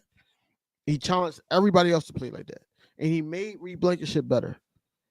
But him leaving is not equivalent to Brian Dawkins. It's not. Now, does it hurt? Well, I can't agree with him on that. But the energy that's going to lead the building, I am feeling the same way that I felt when Brian Dawkins left. I said the same shit. So you don't think, as of right now, well, I ain't going to say as of right now because I already know the answer to that. But you don't think that we can't get that energy back? It's hard to replace something like that, bro. It's only a few guys in the league that got that, bro. That got that I don't give a fuck attitude. I'm out here to play football, and I'm going to take a few penalties with it. I'm going to talk some shit with it. I'm out here to play football. And it's hard to replicate that, bro. So you say, so equivalent to C.J. Gardner-Johnson as of right now, he was that embodiment of like a Jimmy Butler / Patrick Beverly type. He's our Malcolm. He's our Brian, like in that category of guys that they just bring the energy Sunday in, Sunday out. CJ get burnt and get right back on the field talking shit. He's like, I'm still gonna bust your ass. I don't care that you got a touchdown. I don't care that you did that. If you catch that bitch and I get a chance, I'm gonna blow you up. It's not if it was a lot of guys like that, we would be able to wring them off at our secondary, the guys we had with that mentality. It's only a few that's been in that building where we was like, at that safety position, we like, all right, he one of the ones, like, when he on the field, I ain't too worried about what's going to go on back there because I know he ain't enforced. To me, right. It's only been 3. I'm talking about at our day. I ain't talking about going back in the 80s, 70s, and shit. No. Our day, that far. We had B-Dog, we had Mount, CJ. Right, but with that type of energy, that shit just ain't easy to replicate, bro. Right. You might get good play. You might be able to replace the play. Yeah, 100%. I'm not gonna say that the play isn't replaceable, but he wasn't all right. He's a player's player. He's not your typical organizational player. And that's where I'm going to keep it. So certain things and how he moved and everything like that, they didn't like. They're going to sit up there and say things like it was financial reasons. These young guys got to get paid and all that. And rightfully so. Like I said, it has something a little bit to do with it. But I feel like that they couldn't handle the antics and all that. There's no way that you sign a guy back for what? I think it was like a 3-year deal or something like that. And then all of a sudden, after you win a Super Bowl, you cut him. Not cut him, but you trade him. That it doesn't make sense. It really don't. at the end of the day, look, I'm happy that we got a Super Bowl with him. I'm happy that he finished the job with us, because he had an opportunity in Detroit as well. Wasn't able to finish the job, and at the end of the day, regardless of like I said, we're not going to hear this story or the full story, or even a little bit of story, until everybody's like out of the league. That's when we're going to hear what really happened, or somewhat of what really happened. Period. Right now, it stings. That let me ask y'all a question. Think about this pain right now and what y'all feel about CJ Gardner-Johnson. I felt that pain too at first. I understood why it had to happen, regardless if it was the money situation. I'm talking about the money. I'm talking about the money situation. If it was what they really said it was, I understood the money. Because you could have cut him next year. You could have cut him next year, DV, and got the same cap. You could have. I agree, because like I said, the next year he would have made like what, 11 million. Yeah, you could have cut him. So what hurts more, y'all? CJ Gardner-Johnson leaving this year, or Reddick leaving? CJ. So Reddick didn't sting this much. Hell no. Wow. Wasn't even close. Reddick took us through a bunch of bullshit before he left. He was dogging us. He was like pretty much like taking us on the string like a puppet, and we just like playing around. We knew the offer was on the table for months. You were just holding out. We trying to put together like, okay, is he gonna go ahead and like do it, not do it? And then when he finally got like, when it was to a point where like it's 3, 4, 5, 6, 7 weeks into it, you like, all right, he out. We didn't see CJ coming. We all like celebrating the Super Bowl. We got our Super Bowl hats on. We still halfway partying. We trying to lock into the off season. We like, man, we just want to chill. And then you look up and it's like CJ going, huh? What happened? Like, like he said, just how he said, I thought it was fake. I'm like, yo, that's not the real Adam Scheffler. I'm like, he ain't even like. I'm like, yo, let me just double check. And I'm like, yo, really? I'm like, yo. Like I said, Isaiah Rodgers was another guy that I was pissed off about.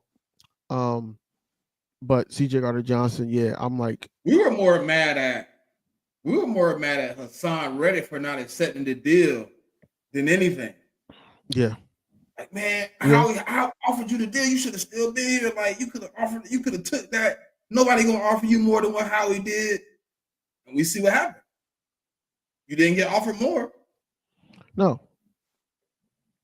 because him and his team handled that wrong. They all handled it wrong. Oh, okay. The Commanders extend. Mariota. Yeah, they did. But we got AJ Dillon, man. That's all. That's the move, and the fullback position. And what do you think about Covey possibly walking?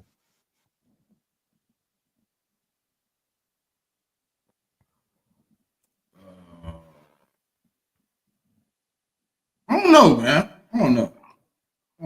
Come on, man. Don't do Covey like that, man. You already know, like. But the season I needed him to have a breakout, he missed like majority of the season. Mm-hmm. And it seemed like that whatever injury he acquired, it seemed like it's a little nagging.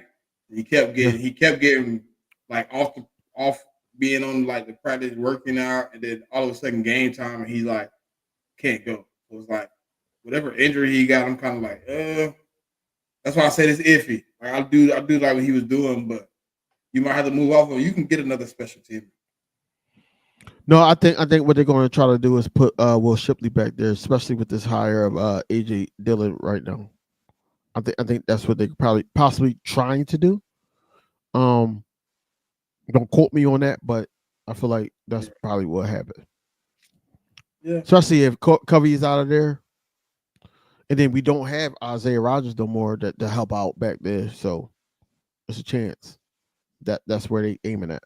50-50.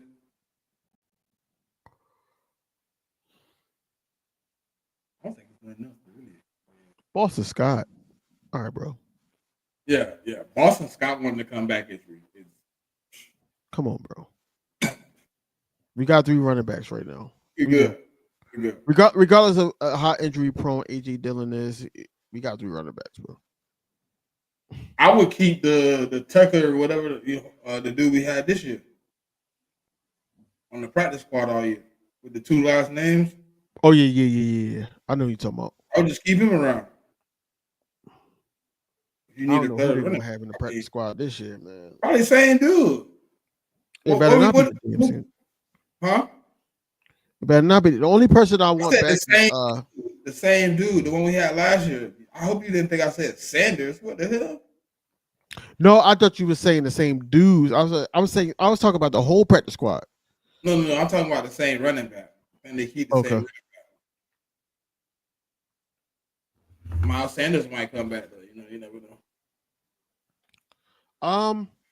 Bro, no, bro. We're not going. I'm just trolling, bro. I'm trolling. No. I'm answering Jack's question. I don't think that Howie is looking into that. Like he said, bro, he wants to play these young guys. Marcus Williams got benched last year, and then the Ravens said, "You know what? The guy that played wasn't that good. He was better than you." And they said, "Deuces." Coop needs to stay in the nickel. He needs to stay in the slot. We not having him at safety, and we not having him on the outside. He's talking about kick return. Huh? He's talking about kick return. Oh hell no! Yeah, if it's kick return, back that number. No. Yeah. No, I'd rather. I'm kind of done with that. I don't want to just keep putting hits on it, but maybe it's something they like out of that.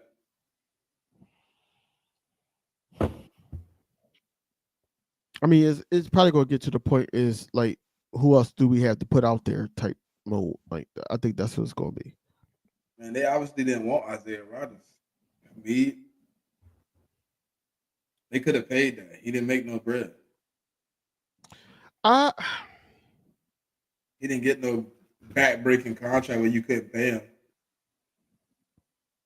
I think they were just like, we're going to take Keely Ringo, draft a guy in the first 3 rounds of the draft, bring him as competition, and we're going to see how it works out. It's a deep draft, man. But and then next year we got what? Okay, 1 million picks. That's what I was telling people, though. I was sitting up there saying, like, look, Isaiah Rodgers, he's a good cornerback. He was a starter in his league at once before the whole gambling stuff. But at the end of the day, when you hear guys like Vic, Christian Parker, Nick Sirianni basically saying, hey, Keely Ringo, name before they say anybody else behind Slay, they want to see what they got in him. And that's just how it is. And, like I said, I'm a fan of both. To an extent, more Isaiah Rodgers than Keely Ringo, because I just don't like the way Keely Ringo move, how he uses his hands. That could be penalties against us. But at the end of the day, I feel like that Christian Parker wouldn't have said that, Vic wouldn't have said that if they didn't believe in this kid. So we just gotta, wait and see. We gotta be patient, just like how we said he prepped us for it. He prepped us on the moves that he was making, things that has to be done, especially signing all these guys. A lot of people are blaming Bryce Huff because of the contract or whatever like that. But think about it like this: we really didn't have to extend Saquon Barkley, but we did, and rightfully so. But with that comes consequences.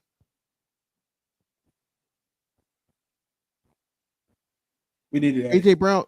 AJ Brown thinks the world of Ringo because AJ Brown and Ringo, they're right there in size. Whereas though that if he's going against Isaiah Rodgers, he could just catch it over the top. Let's just be honest. He could. What is he supposed to go out there and do? What you mean? he's supposed to go on the podium and be like, "Yeah, Ringo booty cheeks, dude buns. He can't cover me. I think the Eagles should cut it." I don't know what like people think he should say.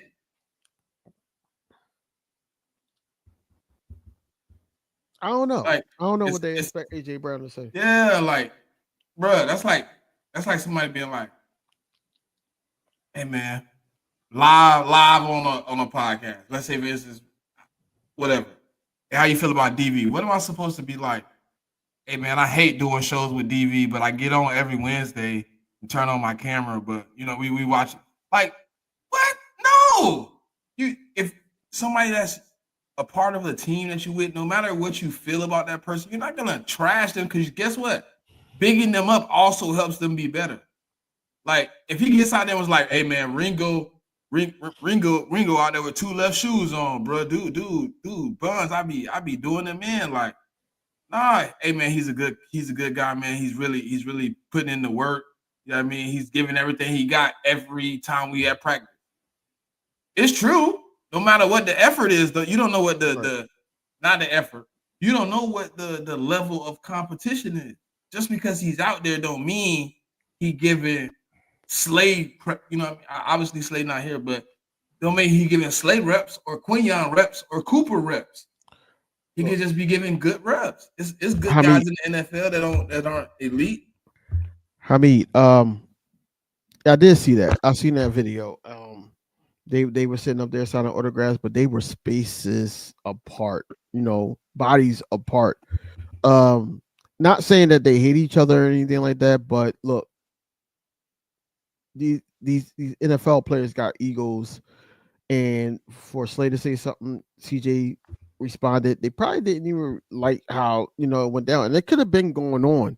Like we don't really, like I said, we're not going to really know the full story about everything. All I know is Slade wasn't traded. He was released, and he got signed. And he was already going to sign with the Steelers, which was a shock because of things that he said on his podcast that with the Commanders and the Lions, places like that he was willing to go. He did say that he wanted to play for Mike Tomlin, and he got his wish. Now you could go over there against the Ravens twice, against the Bengals twice, get cooked. And I'm not saying like in his prime he would get cooked because I feel like Slade was one of those ones, But as of right now, I feel like that him going over there was a bad move. We shall see, though. We shall see. But CJ Gardner-Johnson, I feel like that, that was deeper than what they told reporters to report to us on Twitter. That was deeper. Could be. I mean, I don't know. No, we don't know. We don't know. But I think it wouldn't shock me if it was deeper than just the money situation and all that. Because if you listen to when he turned to his guy, the video, everybody saw the video. When he turned to his guy and his guy was about to say what it was, and he was like, yeah, and all that. I feel like that his guy was about to say what it was, but he was like, no, you can't do that. And he overshouted him. And then that's when his guy was like, all right, I picked up on it. And then that's when he went on to the spill, like, all that BS and da-da-da-da. I feel like that, his guy was about to tell everything. And he was like, no. Yeah, but CJ not even the type to hold back, though, bro. No, but at the same time, like, I feel like, before our eyes, just like after week 5, the situation where CJ was getting burnt and he was getting beat off of double teams and not double teams, double moves, and just getting left and all that. When he sat up there and said that he has to play better and all that, he got better. I feel like that he's maturing before our eyes. He's so emotional. Like if he had traded him and it was on some he didn't agree with, he would have spilled that, bro. Whatever it was, he was willing to be like, if let's say this was outside of the cap, he was like, And like, hey, look, you remember this, that, and that. You know we don't play like that. He'd have been like, all right, I was wrong. When you sit up there and you get a chick that's you think is out of this world, and you know that you can help this chick prevail and all that, and you do that twice. And the first time it was like, I'm not willing to pay you this money because you wasn't really in this position before I got you, and we put you in this position. So you feel like that you're supposed to get top dollar at this position. So you ended up going somewhere else. But then we realized, like, all right, man, look, we missing something.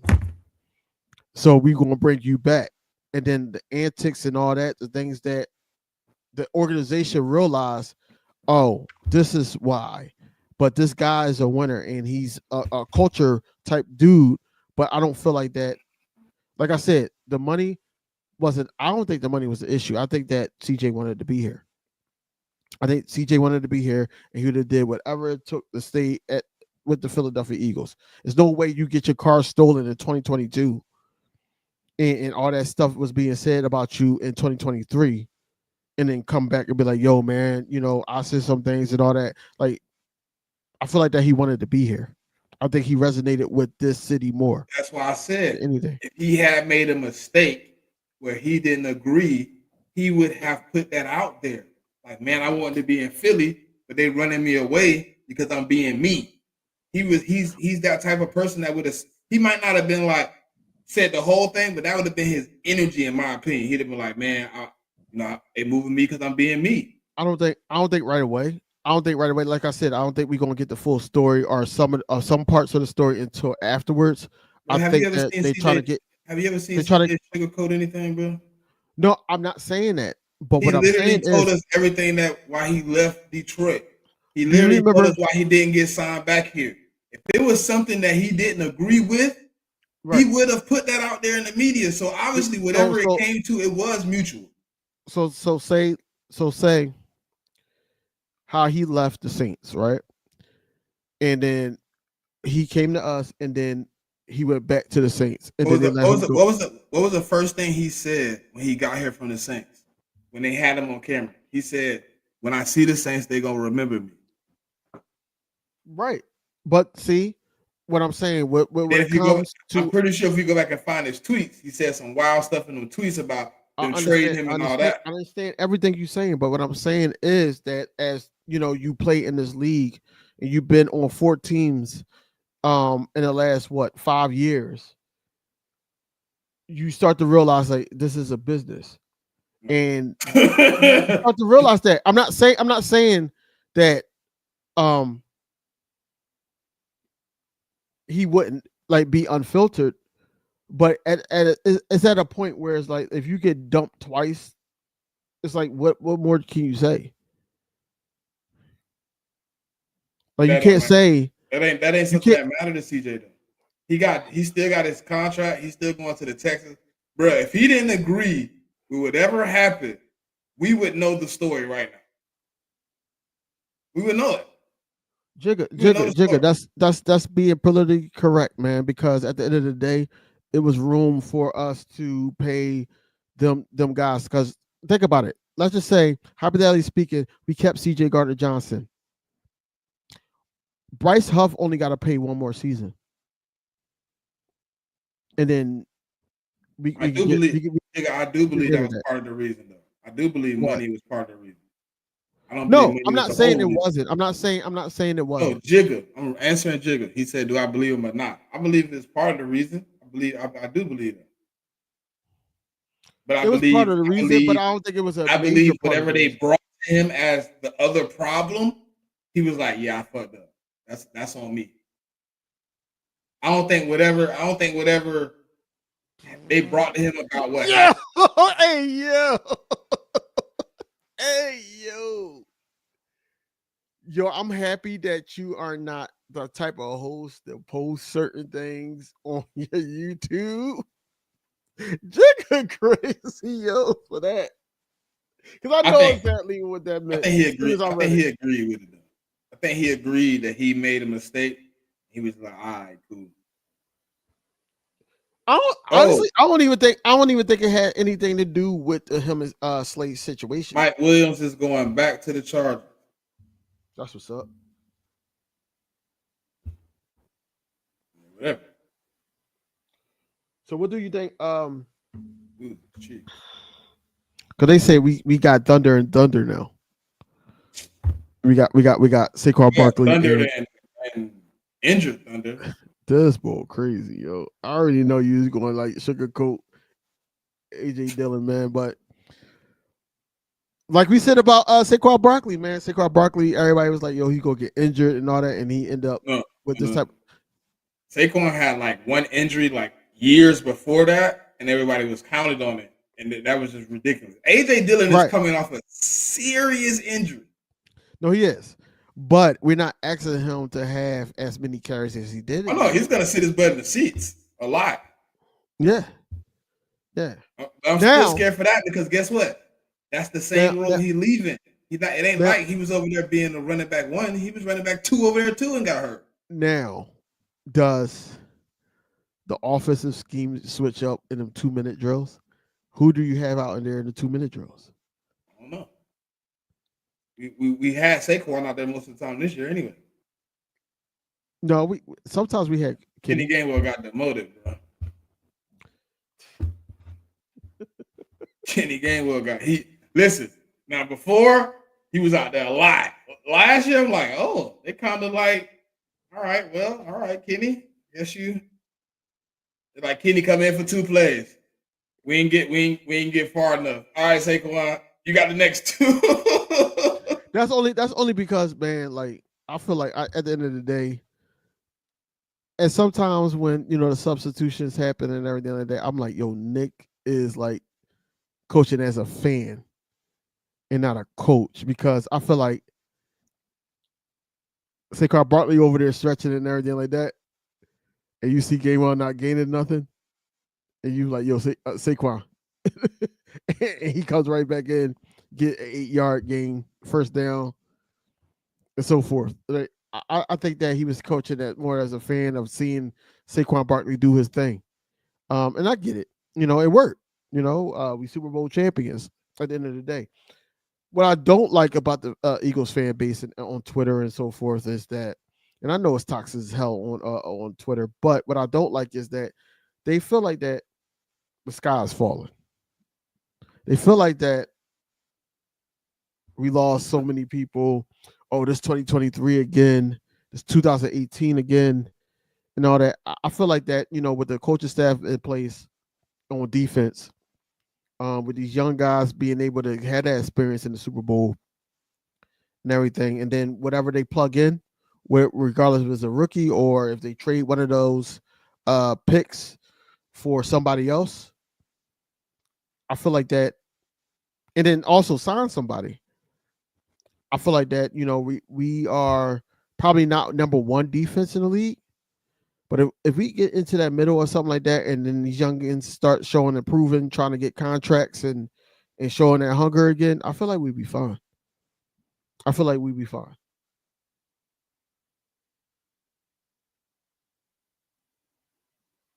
Corner and safety. Yo, you gotta let it ride out, man. This is only like bro said in the beginning, man. Jigga. This is only like day 1 of like free agency. Past the tampering period. You still got to go through draft. You still got to go through the second wave of free agency before we start. And then, this type thing could go all the way to the trade deadline. It could. Will we be frustrated as Eagles fans? Of course we will, especially if it turns out the way y'all feel like it's going to turn out. But I feel like that these youngins, we can't say we got good drafts and, oh, yeah, we got this person and, Howie's killing it and Howie we trust, and then turn around as soon as a CJ Gardner-Johnson goes or something like that, even though it stings, you're like, I'm giving up on Howie. This is horrible. I feel like that he's going to cover all bases. It might not be a good name or something like that, but I feel like he's going to fit somebody in that scheme and that he's going to take Vic into consideration. So I feel like, in 2022, we had Jonathan Gannon. 2023, we had short the side for one half, and then we had the other guy for another half. I feel like with Vic Fangio and all that, and especially how he was in the Super Bowl, like, hey, 22 points. I said, y'all didn't do good enough. I feel like that, having those sponges, those young guys that was here for a year under Vic Fangio. I think that, anybody that comes in and plug and play, I feel like that it's gonna be fine. It's gonna be fine, man. A lot of people think that it's gonna be a debacle at the towards the end of the season. I don't think that. It's not a lot of tape on certain guys that we have on the roster. So, just be aware, man. And just remember that DV's told you so, that this defense is really not going to miss too much of a beat. We just got to worry about those 3 positions on defense, trying to stack that up. I do believe in Jelix Hunt, do believe in Nolan Smith now.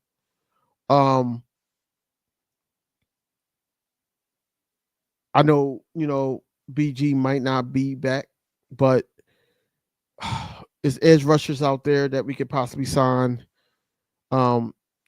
Is edge rushers that they probably already looking at. It's no coincidence that, like I said, I don't think that this was a thing about the Slay and CJ Gardner-Johnson thing, only because in the combine they were interviewing a lot of safeties.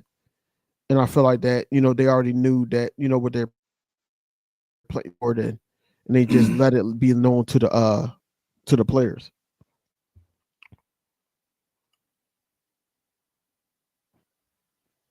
I'm not gonna let Jigga troll me. What do you say? Practice squad running back is what we really what we needed. Jigga do this just for his own hubris, man. I swear he does. Yeah. The baby crash out / troll in the same sentence. Yeah. Yeah. Hey man, we had the 2-hour mark, man. We got 90 people in here. If you haven't yet, man, come to the YouTube side. Like, comment, subscribe on both YouTube channels. Hit that notification bell so you don't miss any of these going forward. We here moving forward. I think we here Wednesday, 7:30 Eastern Standard Time. Tap in with us, man. More Eagles news, more Eagles content coming soon. What you got coming for the people, DV, and give them your final words, bro.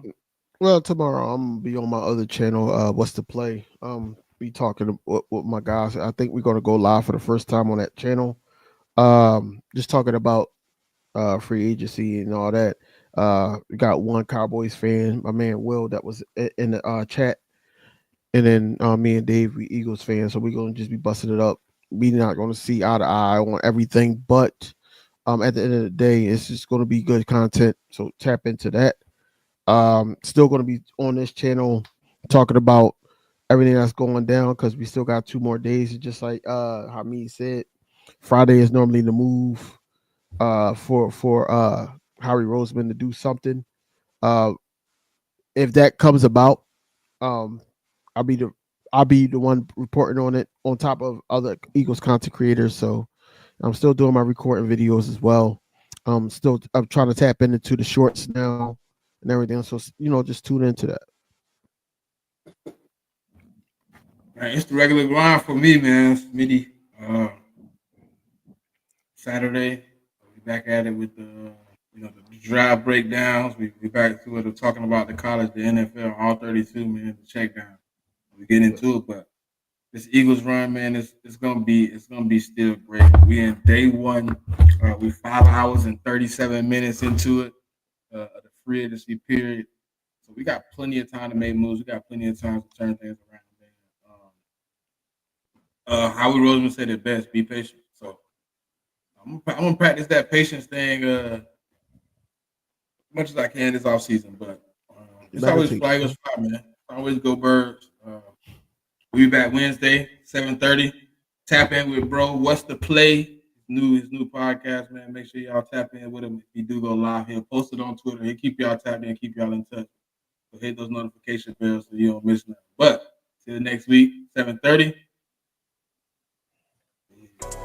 Yo, what's going on, everybody, man? It's your boy King DV, and I'm with my co-host Liddy, what's going on, bro? Man, it's love, man.